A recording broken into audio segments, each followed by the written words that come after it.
Have you ever been in a situation where you felt so incredibly alone? I know I have. That loneliness was felt in my business, my friendships, my family, and in so many other places. The reason I felt this loneliness was because I was experiencing a serious lack of support from so many of the important people in my life at that time. As we grow emotionally and mentally, the friends and people we used to have surrounding us may not fit into the life we used to have. This old version of ourselves may have had a very different type of support system that we don't need going forward. So let's say you've transitioned away from your party friends, your toxic family, and have really only just begun to foster the valuable relationships that you now have in your life. And with these people, you feel that they can be your support system that you need, but it's not happening as fast as you want or need. So what do you do? In addition to that, maybe you're not feeling supported in your business, or you're not feeling supported in your healing journey, or whatever else you have going on in your life. So you start to lay the foundation for developing your own support system, but you're not sure where you start. The ways you used to build support systems looks very different than the way you did so in the past. Not to mention, you used to have built-in support systems that are now gone. Cue Mandy Mandelberg, our guest for today. Molly is the founder of Wild Hearts Rise Up, creator of Magnetic Influencer Collective, and also the writer and illustrator of the Wild Hearts Rise Up Oracle deck. She is the host of both Tactical Magic Podcast and Reveal the Game of Life podcast. She's also a best-selling author. After spending years mastering content creation, online marketing, etc., Molly finds her bliss in bridging the worlds of heart-centered healing and transformation with the practical business strategies of leveraging a message into a global movement. She's a certified NLP coach, an Access Consciousness bars facilitator, a transformational leadership coach, and a full-time nomad, which low-key jelly of.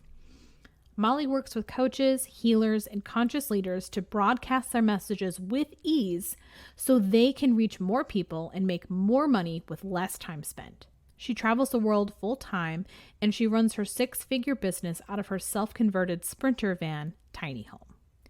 Molly loves helping her clients to systemize their work and master the magnetics of marketing so they can experience more freedom and make an even bigger difference. I am delighted and overjoyed to have Molly on the show today to discuss support systems and the variety of ways in which we need them now. Hey there, I'm your host, Sarah Potter. Let's just cut to the chase here. Living a happy life is challenging for those with mental illness, but not impossible. On this podcast, we'll be serving you a slew of mental health advice from professionals in the space, ways to heal and nourish your heart and soul, and kick down the door on mental health stigmas. Ready to get started? Strap in for today's episode. Why is having a support system so important? Because it's integral to us not burning out. And that's the simple version. Do you want me to expand? Yes. Give me all the long versions. I love that this is what we're talking about too, because I was just talking about support with a friend of mine yesterday and how vital it is for our growth.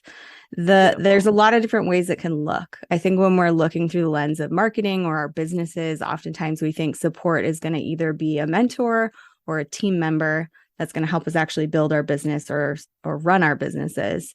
And that's just one avenue that support can come through to allow our businesses to expand. There's also friendship and partnership. There are people in our lives who can help us care for our bodies, help us eat good foods, help us keep the house clean. There are people who are running businesses similar to ours that can support us in our dream, in our vision, and staying connected to the path that we're on and not forgetting who we are in that process or continually holding space for us to discover who we're becoming in that process.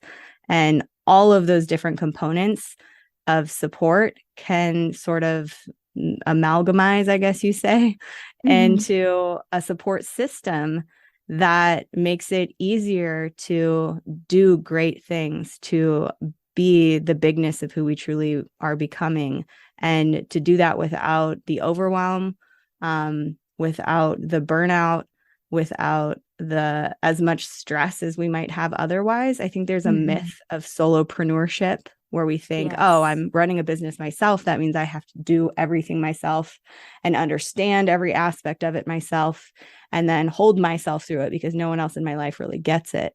And I think it takes courage, but it's really important for us to reach out and build the community support system that we need, to build the life support system that we need, and then to find the business support system that we need as well to gain those new skill sets or build that momentum. So, how do we go about growing our own support system? I know a lot of the listeners have their own mental health struggles and a lot of imposter syndrome, and are more often than not like misunderstanding what a support system really is. And I think the way you explained it was really beautiful, and very clear and concise. And so now I'm sure there are people who are like, okay, so how do I grow a support system? Yeah, Especially totally. if it sucks already. Yeah, I'll share some of the ways that I did, especially early on in my business. It's very lonely to recognize you're walking this path of business and you don't have anybody really who gets it to talk about it with in your life. So for me, I started wanting to surround myself with people. In my youth, I was mostly friends with people who like to party because I like to party in my 20s. I've outgrown that, thankfully. But for the beginning of my business, pretty much everybody I knew was not on a trajectory of personal development in any way.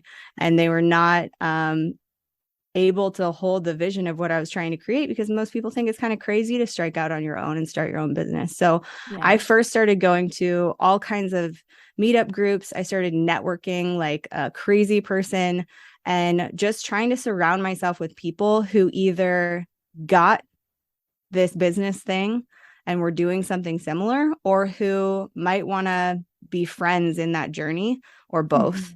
And so I started going to events and conferences. I started looking for teachers and mentors and attending talks and workshops. And in that process, I found not only mentors who I really adored and respected and who knew how to do things that I wanted to learn how to do. So that became the sort of training or mentorship support system. But in those communities of people that I was hanging out in, I found like-minded, like soulmate best friends who were also daring to dream this crazy dream of let's grow a business where we can help people, and let's find a way to make that support us financially, and like let's like rock it. And I made close friends that I decided we wanted to have like a mastermind group kind of, but really it was just an emotional support group for people who got the dream. And I have to say, there were a couple times in my business where I was ready to quit. I was ready to go back to get a job to support myself. And there's no shame in getting a job to support your business while you're still exploring what it is. But for me at the time, I made up the story that that would be a failure. And I had this moment on the phone with that group of 3 women. We met like every week for 4 years, probably. And I said I was ready to quit. And they said, that's totally okay. You can do that if you want to. But they told me to wait a week. And I said, okay, I'm sure I'm not going to change my mind in a week, but like, fine. And within that week, something shifted in me. I was going through a lot of other trainings and growth at the time, but something shifted and I got a couple of clients, and those clients turned into packages, and those packages ended up leading later on to more referrals and more packages. And I, within that week, decided, oh no, I'm definitely doing this. I'm in. This is my path. This is my passion. I'll keep figuring out what exactly that looks like, but I'm not giving up on it yet. And within 6 or 7 months after that, I had my first $10,000 month. And then I was like, wholly in. Yeah. But I would not, I was really ready to give up. And without having that support system energetically holding my hand, it was like they saw the leader I was becoming before I even had the strength to acknowledge that's where I wanted to go. They could already see in me what was possible before I could see it myself. And having people who can hold you like that is invaluable in this kind of journey, this kind of process. So that was really hugely important. Then my business started to grow. I started realizing that I could do more of the parts of my business that I love to do if I was willing to have an assistant. So I started hiring an assistant for just a few hours a month. That grew to now I have 20 hours a week. I have a virtual assistant who does work for me. I had to go through a lot of assistants to find the right person over the last 5 or 6 years. But that support system is something I will never not pay for again, because it's so helpful to me to not have to do the grunt work aspects of my business that I'm tired of doing. And that allows me to do more of the parts I love: the marketing, the content creation, the new program development, the book writing, the actual serving of my clients and leading of my groups. I get to do more of them because I'm spending less of my time on the stuff I don't want to be doing more of that needs to get done. Yeah. So to backtrack just a little bit, when you realized that your support group saw in you what you couldn't see at that moment in time, how did that realization feel? What were some of the emotions you were dealing with in this 1 week of time where you were just like, okay, I guess I'm going to wait a week and see if I'm going to go get a job? Yeah. So I will admit that I'm kind of a headstrong and independent person, and I don't often trust someone else over myself. It takes a lot. But I admire and respect these women in this group so much that I kind of chose to make a leap of faith in that week to believe what they saw in me more than what I believed about myself. And that's why it's so important to have other people who you can trust and respect around you, who can hold space for you in that way, because they might see what you're becoming and get to point you toward it when you can't see it for yourself. And it felt scary, of course. And it also felt like being held in a way I hadn't allowed myself to be held before. And they weren't holding up my business. They weren't financially supporting me. They weren't doing any of the work that I needed to get done, but they were holding the vision, and the vision was the thing that was calling me forward. And so it's really amazing to have a support system that can hold that vision for you. And I will say most of our best friends and our partners and, our siblings or our parents, they can't hold that same vision for you. They want the best for you. They want to see you succeed. They want to see your dreams come true, but they don't often have the capacity to see that new thing you're becoming yet, because they know you so well, because they think they've known you for so long or whatever. Yeah. I think that it is so difficult, I think, in this world where we're mistrusting so many different important systems and politicians and people and media, that it can feel really hard to trust. And I think, you saying, taking a leap of faith with these people that you really admired and respected was difficult. But you did it anyway. And I think that is such an important thing to understand. Like it's a cliche thing that people are like, just take a leap of faith. It's going to be fine. But I think addressing how difficult it is to actually do it is what makes it so much more remarkable and unique to the individual. So when you started getting more clients coming in and seeing your portfolio grow, what were some of the emotions you were dealing with around there, and how did you communicate those to your support group? I mean, that there's two sides to that as well. It's like the beauty and the gift of receiving, of watching your gifts be chosen and enjoyed, and seeing people be grateful for your support is one of the most delicious things to experience in life. To know that the work you're doing does matter, that people do need it, and that they're getting something out of it is like hugely satisfying. And getting to share, I mean, all the women in that group, we all ended up having our first $10,000 months in our business through that support system in that year that we were together, that first year that we were together. But yeah, I mean, it's like a collaborative compounding of like I don't know how to explain it, high five energy of just hyping each other up to the point that things seem easier or seem possible.